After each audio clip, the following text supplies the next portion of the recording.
Passion igniting the light through highs and lows. We'll stand as one. Our legacy a tale that's just begun. Together we roar. Together we roar. The Detroit Lions will rise. With a heart full of dreams and the fire in our eyes. From the past to the future, we'll claim our road. In the home of the brave, we'll proudly have grown. So let's lift our voices. Let's turn it up loud. For the love of the Lions, we'll always be proud.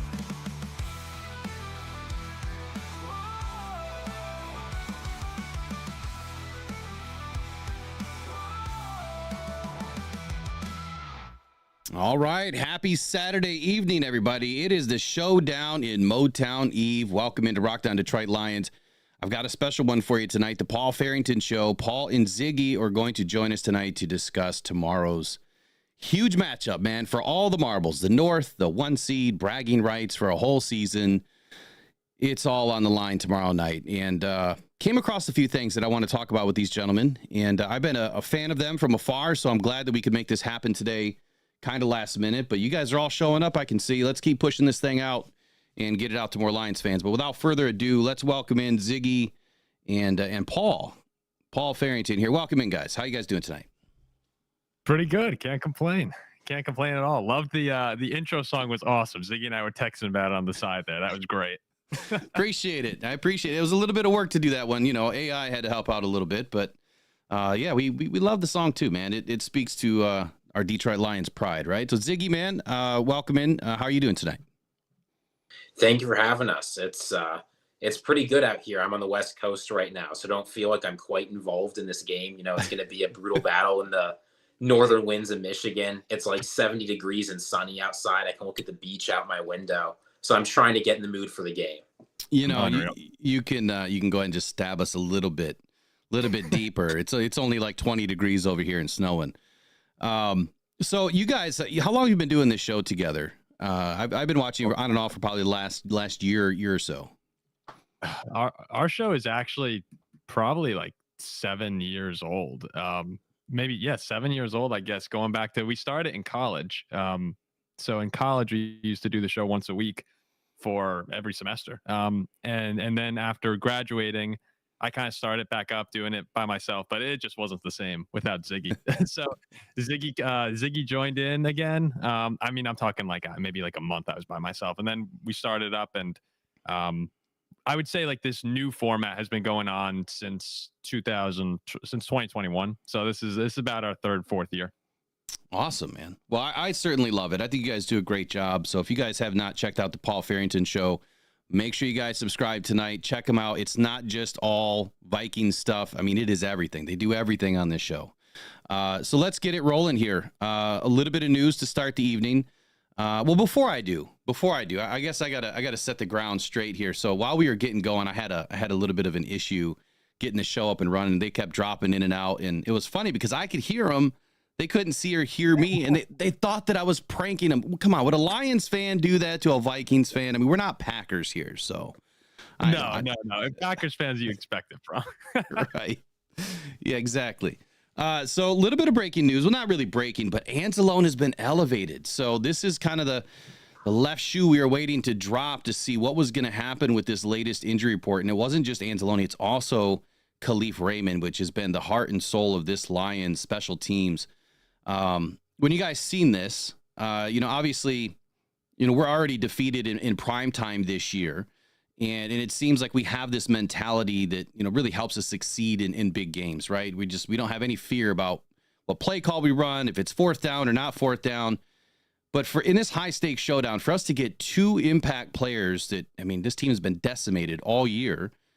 What is your initial take on Anzalone and Raymond coming back in? And we'll just go top to bottom. We'll go Paul, then Ziggy, and shoot it back and forth. I mean, it's funny. We talk about it's almost been exhausted too much with the Lions injuries, I think, because you said it. They play with so much heart that it's almost like how many more guys can they sustain injuries to? But getting back those guys who've been high impact players every single time they're on the field for Detroit, obviously as a Viking fan, I'm not like, I don't want anyone to be hurt, but it's like, all right, maybe you guys sit out one more week and then you can go play Tampa or the Rams. But no, I think that would be huge for you guys, because I tweeted out, I think yesterday, it's unbelievable how far the Lions have come this season when you look at their depth chart on ESPN, and half of the depth chart on defense is IR or an O next to them. And it's I think it's just a testament to the culture they've built there, that next man up, and that we're gonna outfight you for 60 minutes every single week. It's really impressive, but those would be two huge additions. I mean, it's hard not to say it's a little bit scary, right? It's the Lions team has played like the best team in the NFL with diminishing reserves every week, right? It's all right. Who do they lose next? Who do they lose next? Who do they lose next? So that trend going the other way now, right? People are starting to come back, especially if you win and get the 1 seed. The next time the Lions are in the playoffs, even more guys will be back. It just feels like this team, the fact they've been able to sustain it is great, but you can't complain about getting starters back. I am not happy to see this trend reversing right when they're about to play the Minnesota Vikings. It's huge. Into your points there, I mean, the Lions have had this next man up mentality all season, and it just seems like what Dan Campbell said, and I said this earlier, in the month or last year. Dan Campbell said, all 69 guys are going to play for this team. And when he looks at his roster, it's not just 53, it's all 69. It's the vet squad, it's the practice squad, it's the rookie vet, squad, or the rookie practice squad.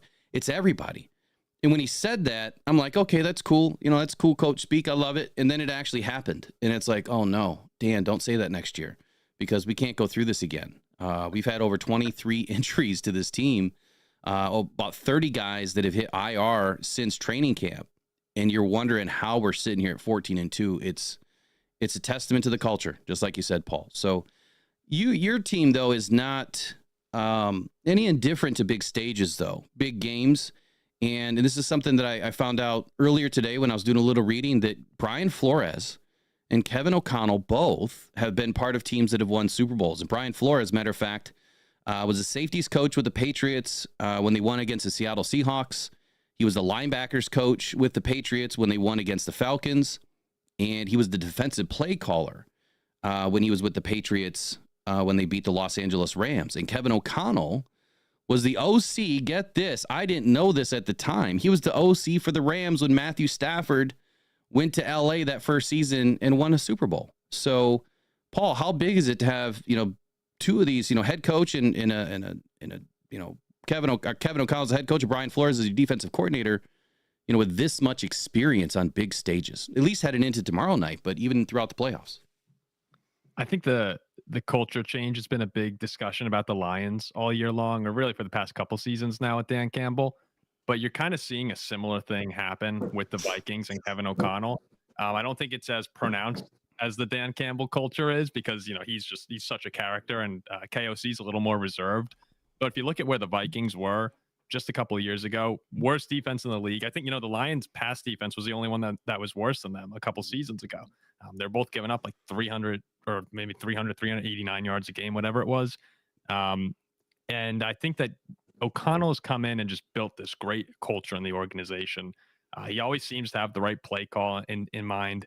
And Flores has done the exact same thing for the defense. So, it's funny, when you say that those guys have won in big game situations, it's not surprising at all to me, because they look at what they've done for a team like the Vikings, who are kind of a cursed franchise, just like you guys in a different way.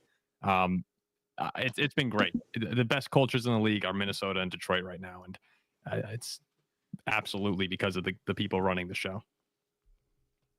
Then Ziggy? Well, yeah, and in Minnesota, we really needed to come from the coaching staff, right? Like Jared Goff, he's been to the Super Bowl before. It feels like everybody has forgotten this. He went on a great run when he was over the Rams for a long time. He's been in big situations. Sam Darnold, this is the biggest game of his career. Justin Jefferson, this is the biggest game of his career. I went back and looked at it. I'm not counting whatever that Giants divisional game was. I don't even want to think about that. Horrible. So it's Minnesota in particular, I think, really needs this to come from the coaching staff. So I think it's good that we've got people in the building who sort of know what it takes to win a game like this. So, Ziggy, you just mentioned the man of the hour. I mean, the guy that's getting a ton more attention right now than I think Jared Goff is, and that's Sam Darnold. So I want to know your honesty here from both of you. When Sam Darnold became a Minnesota Viking, did you ever think that you would be in this position right now? And what has it been like watching this guy resurrect his career? I mean, very similarly to Jared Goff, where Jared's cast away. Sean McVay, I mean, totally litters his name all over the media, and then the media picks it up and trashes him. He comes to Detroit, I mean, falls on his face in his first season, and then it's the light switch turned. Well, Sam Darnold, he flipped the switch almost immediately in Minnesota. So what has it been like watching Sam Darnold do this? And did you ever think that he was going to have you guys in this position? I don't know about this position, 14-2. Like you sit back and reflect on it. 14 wins. By the way, I love what's going on in your chat here. You got a great live chat going. I got it up in front of me, and these guys are great. I have no disrespect at all towards Lions fans. They've been through a lot, and I think it's great that look at this. You got like 70 people here in the chat. They're cracking me up. As far as Sam Darnold goes, though, never 14-2. I thought we could have a good season, and Ziggy and I talked about it on some preview shows for the NFC North. Like there was always that world where Darnold could come into the system that we have in Minnesota. You got great weapons. You have KOC. It's just the perfect environment for a quarterback. The exact same way we talked about JJ McCarthy could just slide right in. Darnold had that opportunity to be in the best environment of his career. So I'm not surprised that he's succeeding. I'm surprised that he's succeeding to this extent where it's okay. We might, like some people are talking about handing him $50 million next year. That's a separate discussion, but I thought success was possible. A playoff run was possible, but not 14-2 going into Detroit for the 1 seed at the end of the year. It's just kind of been like a magic carpet ride this season. I mean, Paul, you might remember what I said in the preview show. I think I had this Vikings team winning 4 games this season. Wow. No, I didn't predict this happening at all. I thought for sure they weren't going to get to 7, which was the win total. I mean, we'd heard a lot about how Kevin O'Connell is a quarterback-friendly coach. He can run a great system, whatever. But we didn't have a lot of evidence of that, right? You said he was the offensive coordinator in LA. That's true, but that was with Sean McVay running the show. He shows up to Minnesota. Kirk Cousins was already good. Kirk Cousins keeps playing well. How much of that goes to him? How much is on the system? He had a huge challenge this year. Sam Darnold, everybody around the league seemed to believe in this guy, and I didn't really know why. Sam Darnold showed what he could do this year, and then on the flip side, we saw why the Vikings felt so confident moving away from Kirk Cousins. And I know he's coming off a horrible injury, but you sort of wonder how much of that last year was Kevin O'Connell. So I was shocked to see it. Obviously, we've got great weapons. Justin Jefferson might be the best player in the National Football League, but not just anybody can walk into a team with a good room and play well. We saw how many quarterbacks, how many backups came through San Francisco and struggled. We were on the quarterback carousel last year with KOC. Every backup would come in and play 1 or 2 great games and then start sucking. So I was waiting for the shoe to drop on Sam Darnold all year. At this point, I believe. I believed in Sam Darnold from the beginning, and this is maybe a shocker for you guys, but and Really? everyone in the chat will back me up on this that watches my show consistently. In the very beginning of this season, I said that Sam Darnold going to the Vikings was going to be huge, that he was going to lead this team into maybe not 14 wins, but I expected Sam Darnold to be a big-time playmaker for you guys walking into that situation. He has a rocket launcher attached to that shoulder, and he's just never been really given a solid foundation to work with. I mean, the Jets were a miserable mess. They still are. And they almost ruined the guy's career, but he's now had a chance to resurrect it. So you brought something up, Paul. Is Sam Darnold going to get paid $50 million and stay, or do you think they're going to usher him out and bring JJ in? It's hard to imagine a world where Sam Darnold is not the quarterback next season right now, especially if they win and get the 1 seed tomorrow. If they lose in the wild card round, maybe the discussion changes a bit. If he flops over the next 2 games, which I don't see that happening. It's a tough pill for me to swallow as a Vikings fan, handing a $50 million contract when you've seen, Tua Tagovailoa, that deal doesn't look so good right now. Dak at 60 doesn't look so good. Trevor Lawrence doesn't look so good. You could just rattle off Kirk Cousins, all these massive deals. And Kirk wasn't even 50. He was 40 a year. All these massive deals that have backfired, and you're able to build a team. I mean, look at the Vikings resurrection on defense with Van Ginkel and Jonathan Grenard. They brought in Gilmore. You're able to address so many holes when you have the money to spend.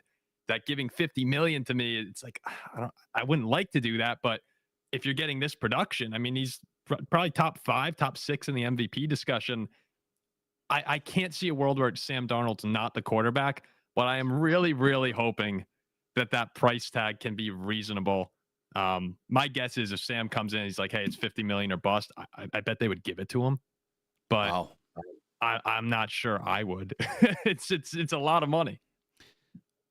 Ziggy, before I get your answer on that, so there's one thing that I think we have again in common, and I haven't looked at the Vikings salary cap, but you guys don't have a lot of draft picks next year. I think you have 3. Thank God we have our first, though. Like, yeah, I think you have a first and 2 5s or something like that. It's not great. So it's not like you're going to have a draft that can help supplement what you're going to lose in free agency. And losing Sam Darnold or not paying Sam Darnold gives you an opportunity to buy, be buyers in free agency.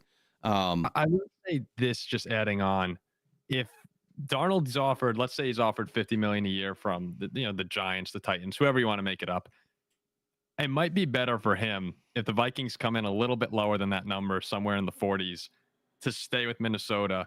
You have, again, like I've said, that environment that's perfect for a quarterback. If it's ideally for me, I think it's a 3-year deal. Ziggy, you worked through, I can't remember what your numbers were. You gave like a contract the other day on our show. 3 years, you have an out after the second.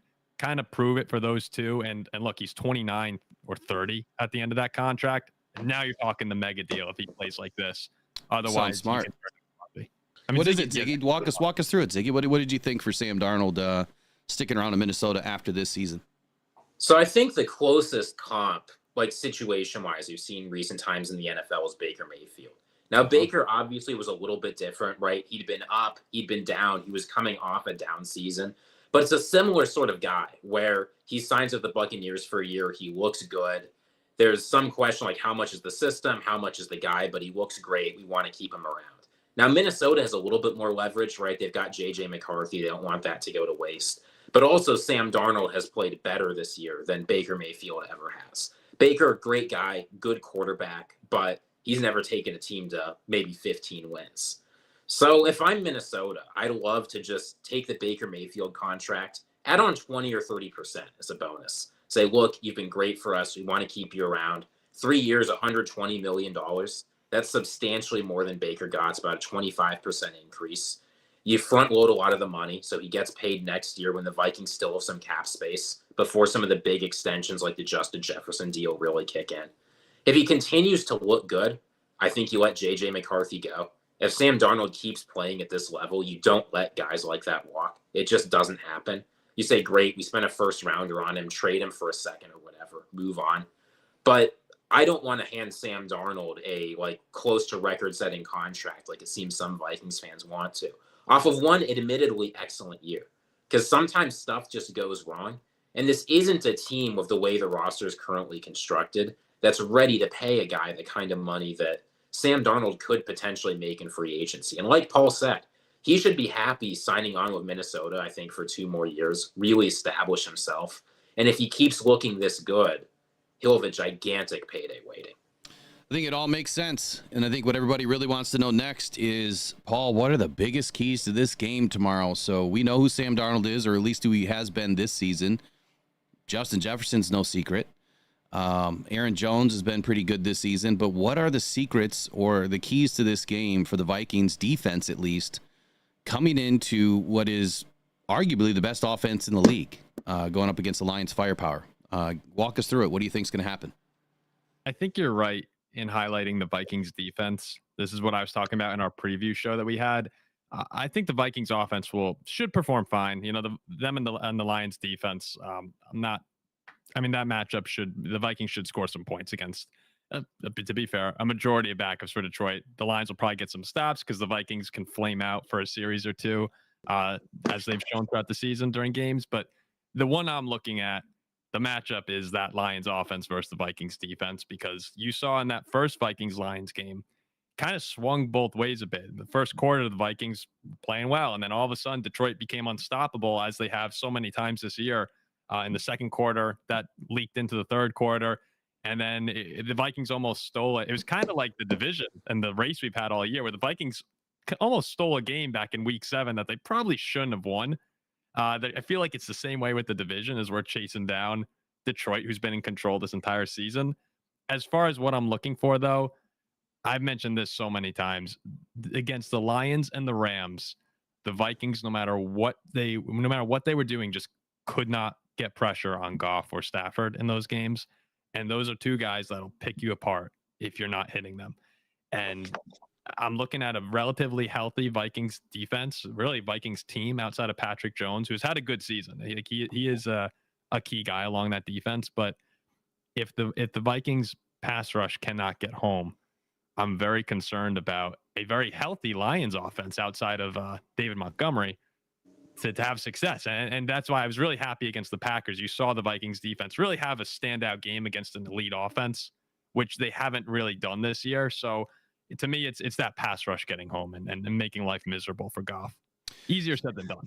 Yeah, you mentioned Goff being able to pick you apart, and Ziggy, I'll go to you with this one too. So Jared Goff in that first matchup, he faced what is Flores his MO is blitz, blitz, blitz, drop, drop, drop, right? I mean, it's either you're rushing 8 or dropping 8. And yesterday, like Thor mentioned, and something I highlighted throughout the week too, is you just have to find the middle of that defense. You have to figure out when they're going to press and when they're not going to press. And Jared Goff was able to figure that out in the second quarter of that first game and put up 21 unanswered points. If that happens again tomorrow night and he's able to figure out figure out the identity of your defense again, I think that's our only path to victory, because I don't really have a ton of confidence in the defense being able to get a bunch of stops. We might get, 1 or 2 or force, Sam Darnold into, a situation where he makes a bad decision. But I think that this game tomorrow night is at least for the Lions, predicated on our offense. But you guys pressed him 59% of his dropbacks. I mean, it was heavy. And he ended up slicing you apart with Amon-Ra St. Brown over the middle. So, Ziggy, I guess same question for you. I mean, what do you see as the biggest key for your defense to try to slow down Jared Goff in this, epic 5 of talent that we have? I think Paul's certainly right that the number one key is going to be getting pressure on Jared Goff. And I think a large part of that is going to have to do with the Vikings playing well on early downs. Against the Seahawks, the thing that really stood out to me about the Vikings defense in the Seahawks game was when the Seahawks were able to pass early, right? When the Vikings were afraid of the running game, when they left Stephon Gilmore out on the island, Jackson Smith and Jigba just carved him apart. When the cornerbacks, Shaq Griffin and Stephon Gilmore have had tough seasons. That's definitely the weak point of this defense. When they were expecting runs on early downs and the Seahawks were able to have their guys run technical routes and get open, that's when we really, really struggled, and why the Seahawks were able to hang in that game so long. So again, easier said than done, but if you can take the threat out of the Lions rushing game, we saw the Packers able to do this at least a little bit, right? The running backs, Montgomery and Gibbs, combined for 30 carries and weren't able to get to 100 yards. I think that's a large part of why the Packers were able to stay in that game and had a chance to win getting into the final minutes. Shutting down that run game, at least knowing that the pass is coming, and being able to tell our cornerbacks and tell guys like Harrison Smith, hey, the pass is coming. You can get after Jared Goff. You can be ready for the passes. You can cover the early quick moves. I think that's going to be essential in stopping this Lions offense. Because if we don't know what they're doing before they do it, there's too many weapons. Jared Goff is too good. Jahmyr Gibbs is too good. There's just too much going on this offense to cover on one play. Well, you did mention earlier, I think it was Paul that mentioned that maybe Justin Jefferson is probably the best player in the NFL. I'm going to argue that with Amon-Ra St. Brown, and that can be that can be for an argument for later. But if you compare their stats, St. Brown is way ahead, ahead. What? What's that? Ahead of what? What are you talking about? He's beating him on everything. Maybe not the single season yards this season, but overall in the career, Amon-Ra St. Brown is head and shoulders above Justin Jefferson. So, I mean, he's still great, but he is. Wait, actually, what statistics are you talking about? Hold on. Now I'm going to have to pull them up. I wasn't going to do this. I would love, I need those receipts. I gotta call that. We need an independent fact checker in here. I'm sensing fake news. Hold on. By the way, I think I've had him on fantasy teams. He's phenomenal. Not trying to Yeah, disrespect a Amon-Ra top St. 5 receiver in the NFL. I think. Who is? What did you think? Was it Amon-Ra St. Brown, top Yeah, 5 he's receiver. definitely a Great top player. 5 for sure. Is There was a comparison that was made that was like the last 3 seasons between Justin and Amon-Ra, and Amon-Ra was leading in all of those categories. I mean, I'm really curious what those would be because Jefferson missed half of last year. That's probably why. Why? But if you're talking about like yards per game, I think Jefferson has the NFL record for most yards per game for a receiver who's played over like 50 games or something, and it's not particularly close. I love Amon-Ra St. Brown, but I think that there is actually a gap between him and Jefferson. Like there's a teardrop from Justin Jefferson to Amon-Ra, which maybe I'm curious what your chat thinks about that. Maybe they'll think I'm just a Vikings fan hyping up, but I think Jefferson is head and shoulders. Yeah, I'm not gonna be able to find this for some reason, but the right now fantasy points. Yeah, I mean, I don't really care about fantasy, but Jefferson's number 2, Amon-Ra is number 3.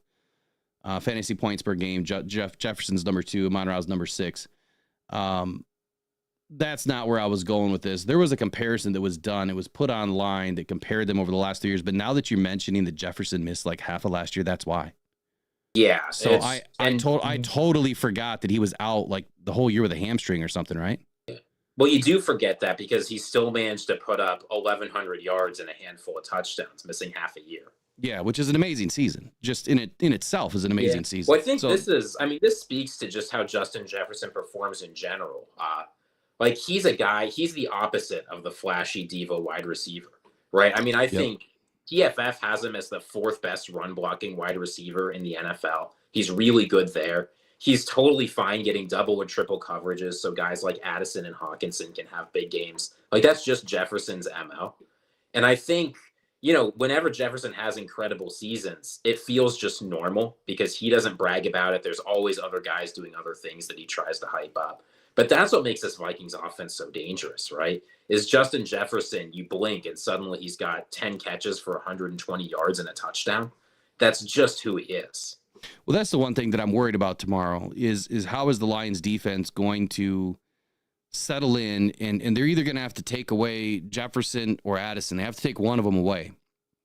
Yesterday I mentioned my plan would be honestly put the worst cornerback on Jefferson. So, and I'm not saying Amik Robertson is a bad cornerback, but if he's the number 2, I would put him on Jefferson, and then I would drop a safety in double coverage pretty much the whole game, take him out of the game. Now, in the first matchup, he only had 86 yards in a TD versus the Lions in week 7. If he can manage to only have that amount of yards tomorrow night, I'm not mad at that. Oh, you sign up immediately. Yeah. Yeah. 100%. So you need to take this guy out of the game.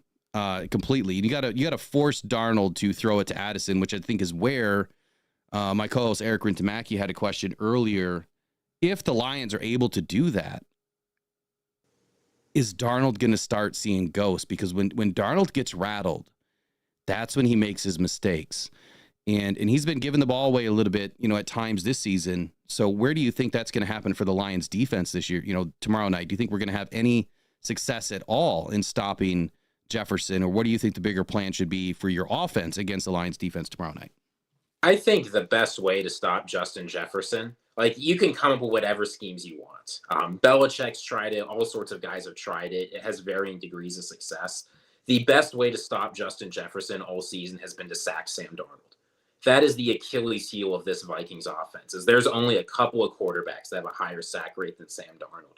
He's taking a sack on 11 or 12% of his dropbacks, which is a crazy high number. Jared Goff, a superpower of his that never gets talked about. The guy just almost never takes sacks. Yeah. People point the interception numbers, whatever. A sack's almost as bad as an interception in a lot of cases. Sam Darnold takes sacks. So if you're able to get a little bit of pressure on him, the defensive line can step up and start getting after Darnold. He holds the ball too long sometimes. You can get him. If you sack Sam Darnold on like 2nd and medium, it's 3rd and long. Drive's probably over. Vikings punt the ball. Lions basically get an extra possession. I think the key is not going to be on the coverage schemes. Obviously, those are important. There's going to be a lot of game planning there. I'm confident they'll have a plan. It'll have medium success. The key is hitting Sam Darnold. Totally agree with you, Ziggy. Totally agree. So that's our Achilles heel, right? I mean, there's a faction of Lions fans that really believe that we need pass rushers to be effective. And my biggest key to this whole season was addressing the interior defensive line and then settling up the secondary with some corners that could actually, hold, the receivers. We've had issues with Jefferson in the past. I mean, he's had some of his best games against the Lions. And when you look at who you faced, 2 times a year, the Packers, the Bears, and the Vikings, you want to make sure that you can at least, hold your own against those guys. Every year you can have a different slate of other teams that you can have to face. So we did that, and we were having really good luck or doing really well in the interior, pass rush, and allowing Davenport when he was here to have some opportunities. Aiden when he was here to have some opportunities, and then it's just mixing it up all over, the back end of that defense. Everyone was having a lot of success. It's not necessarily a sack that means everything, from what I see. It's the pressure, and then what you're able to do on the back end. You stop the run, you force teams to be one-dimensional, and the Lions are doing really well at that. But now that we've we've lost so many players, my question is tomorrow, are we going to be able to get pressure on Darnold and actually get home? Because there's a big difference to me when you look at what pressure is. Pressure is just moving a lineman 1 yard back, into the pocket. It's calculated as a pressure, but what did it really do? Did it really affect Jared Goff that you move that tackle a little bit closer? Not really. The guy hangs in there and he throws the ball. Is it going to matter enough for Sam Darnold? Is he going to be able to hang in there and throw the ball? Most quarterbacks can deal with that. Where they can't deal with it is when you've got a defensive end in their face, and that's what the Lions are not able to do right now. You mentioned special teams. I think that special teams is going to be big. Tomorrow we get Khalif Raymond back. I think that's a big opportunity for the Lions to have better field position against the Vikings defense. I, for one, am a little bit worried about the Vikings defense. I felt that they were going to have the best linebacker group in the league, and I think that they do. That's going to be a tough test for the Lions tomorrow. So what are your predictions for tomorrow, overall mood for the game? What are your expectations? Paul, what do you think? It's always this kind of game that winds up coming back to bite me as a Viking fan, because we come off this Packer game and everyone's sky high, and we almost blew it at the end there. I don't know how, but we find ways that other teams just don't. But I'm finally actually believing, Will, that this team could could actually go on a run this season. And I remember thinking the exact same thing before we played the Eagles in the NFC Championship game back in 2017. The same feeling of, all right, it's come together. This is the moment. And that's when you get hurt as a Viking fan. But I'm willing to embrace it. I'm just gonna take the hit if it happens. I feel pretty good. We're not gonna go in there and walk over the Lions. If one team blows out another, it would probably be the Lions blowing out the Vikings. I think it'll be a great game. But I do feel I feel good. I'm not confident, but I feel good. As far as going into Detroit against the best offense in the league, I think the Vikings are going to win a close game. There's no doubt my Vikings bias is showing there. I completely respect everyone in the chat lighting me up for that, but I feel good right now. I'm going to predict a close Vikings win. What do you got for a score? That's the biggest. Do you do scores or no? I mean, I can do it. I'll go. I think it'll probably be a high scoring game. What was the first game? Was it 31-29 back in week 7? I think so. Yeah. 31-29. I'm going to go 34-31. We'll say a walk-off Will Reichard field goal. That's crazy because that's my exact score for the Lions. I love it. And yesterday, Thor was, I think, 35-32. So a lot of us have this game being settled up by 3 points. Ziggy, what do you think, man? How confident are you? What are you thinking about tomorrow's matchup? Give us a score prediction. And then I got one last question for you guys. I do not have this game being settled by 3 points. And that is because, Paul has been talking about this all season. He's trying to be an optimistic Vikings fan. He's trying to not be pessimistic. I think of myself as a realist Vikings fan. And the thought that I should know better at this point, but the thought that the Minnesota Vikings in the biggest regular season matchup, maybe in NFL history, people are wondering this, are going to go on the road against the best offense in the NFL and outscore them. I just can't see it. I can see the Lions getting after our quarterback. I can't see the Vikings getting after Jared Goff in the same way. I think it's going to be a close game early, but I think the Lions are going to do what they do best. They're going to lock in. they're going to get in the groove, and the offense is just going to keep clicking. I've got the Lions winning 42-31. I think the Vikings are going to play well. I think it's going to be a good game for them. But I think close to the end of the game, the pass rush is going to get home. Sam Darnold's going to go down. Jared Goff's going to take care of business. I don't think we're winning this one. But I thought we were going to lose to the Packers too. So what do I know? I love it. I mean, I love the optimism that it's going to be close in a hard-fought game in the beginning, but I think you're right there that, for a lot of the games that the Lions have felt some pressure early on, I mean, the 49ers game was a lot of pressure.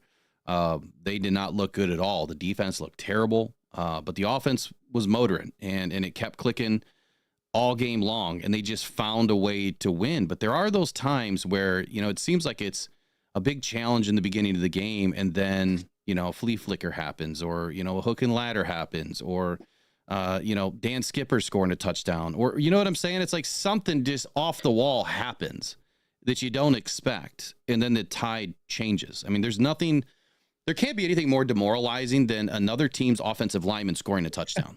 Like that's gotta hurt. Like it really has to hurt. It's such a fun team. Like obviously I've been rooting against them all year, but there's just a very likable feeling to them, and they're out there playing backyard football half the time. It's awesome. Like they're having fun. And I think the feeling's mutual. I think honestly that our fan bases are more aligned than they are not. I think that we all have generally good respect for each other, unlike the Packers, but I don't know. For me, it is 34-31, but I got one final question. So Pro Bowl voting happened this week, and TJ Hawkinson's on his way back for the first time. So this is the first time he's coming back to the Ford Field since he was traded in 22, and the first time that he's played the Lions since week 16 of last year, when Kirby Joseph, the tackle heard around the world, happened. So Thor, gave us his response yesterday, and TJ Hawkinson gave us, a response in April of what he felt about Kirby. Do you guys feel that Kirby's a dirty player, and how do you feel like this game goes for TJ coming back to Ford Field? It's hard to just go out and call someone a straight up dirty player. I don't think Kirby Joseph is intending to tear ACLs when he's tackling people, but at the same time, how many has he torn? Like 3 different tight ends have had their ACL, two, or at least two for sure. Two for sure, and like maybe a couple close calls on some other ones. I think he absolutely has some tendencies that put players in jeopardy. So I don't want to call him a dirty player, but I know, who was it? Was it Kraft? Was Tucker Kraft the guy who came out and on the Packers?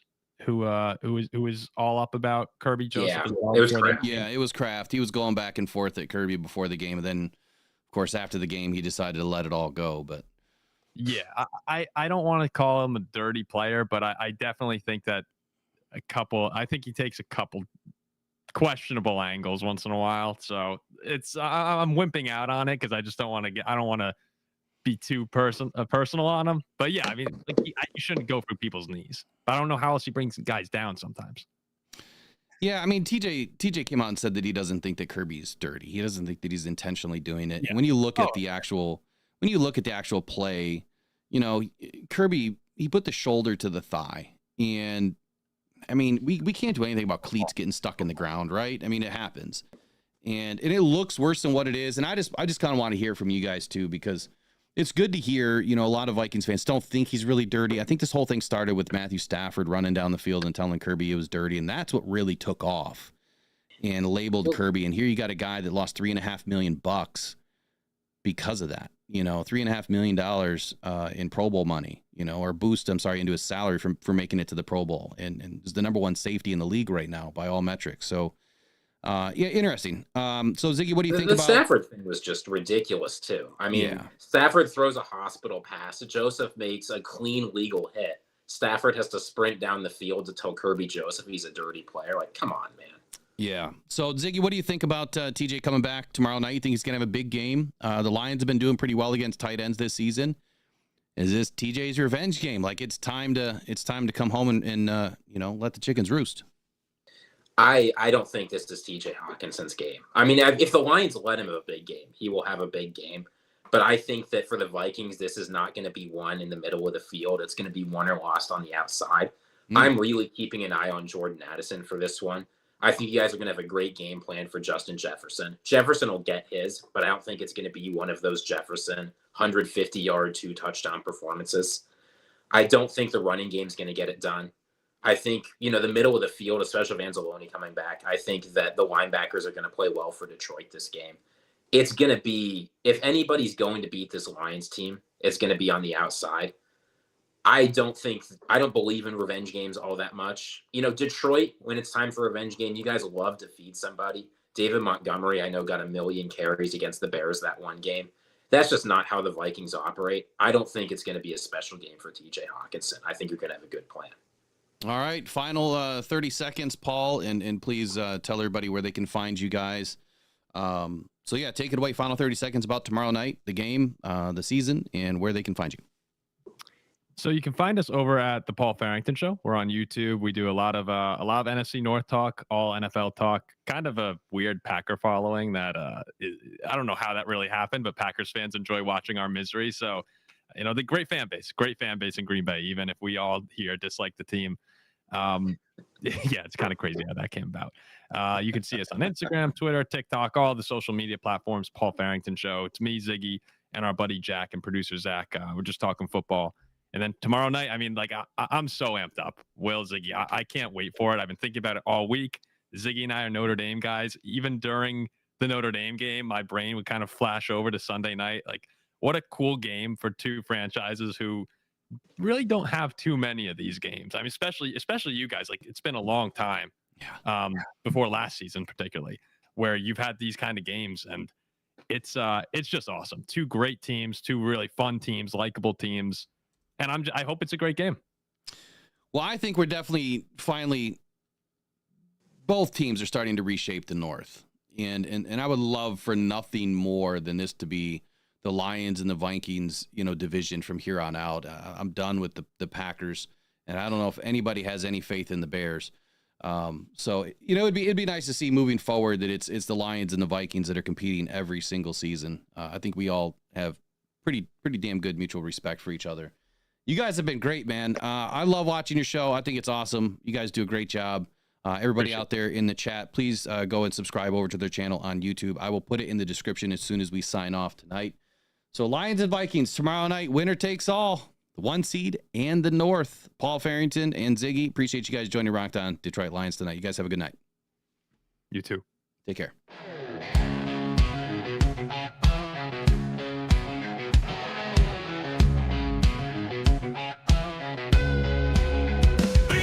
In the huddle, man, talking football, NFL, college, man, they cover it all. Feel the tension, prediction, and the call. Fantasy life and rise or fall. Talking football night and day. NFL and college, hey, hey.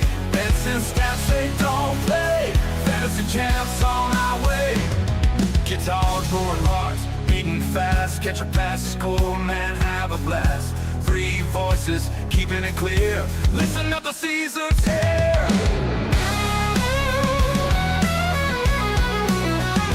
Guitars, roaring hearts, beating fast. Catch a pass, score, man, have a blast. 3 voices, keeping it clear. Listen up, the season's here. Talking football night and day.